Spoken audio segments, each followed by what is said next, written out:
রাব্বুল আলামিনের সাথে বান্দার কেমন শিষ্টাচার হওয়া উচিত। সর্বপ্রথম শিষ্টাচার আল্লাহ রাব্বুল আলামিনের প্রতি হবে, সে শরীয়তকে পরিপূর্ণভাবে অনুসরণ করবে। আল্লাহ রাব্বুল আলামিন যে শরীয়ত নাজিল করেছেন এটাকে পূর্ণাঙ্গভাবে অনুসরণ করবে, কারণ হচ্ছে এটা মুকাম্মাল দিন। আল-ইয়াউমা আকমালতু লাকুম দীনাকুম ওয়া আতমামতু আলাইকুম নি'মাতি ওয়া রাদিতু লাকুমুল ইসলাম দীনা। এই দিনকে পরিপূর্ণভাবে অনুসরণ করা লাগবে, আপনার মন মতো অনুসরণ করা যাবে না, এটা শিষ্টাচার।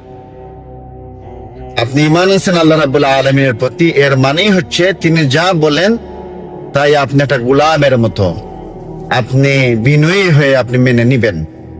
গোলাম যে দাস, তার কোনো অধিকার নেই প্রশ্ন করার, দাসের অধিকার নাই সে এই বরখেলাপ করবে, আদেশের বরখেলাপ করবে, এই অধিকার দাসের নাই।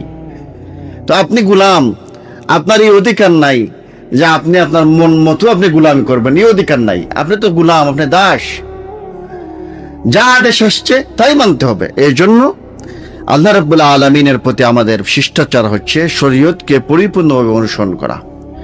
যেমনি ওই সালাতে অনুসরণ করতেছেন, ব্যবসা বাণিজ্য এভাবে শরীয়তকে অনুসরণ করতে হবে, আপনার লেনদেনও শরীয়তকে অনুসরণ করতে হবে, কথা বলার সময় শরীয়ত অনুসরণ করতে হবে। এক কথায় পূর্ণাঙ্গভাবে আল্লাহর দেওয়া শরীয়তের পরিপূর্ণ অনুসরণ করতে হবে।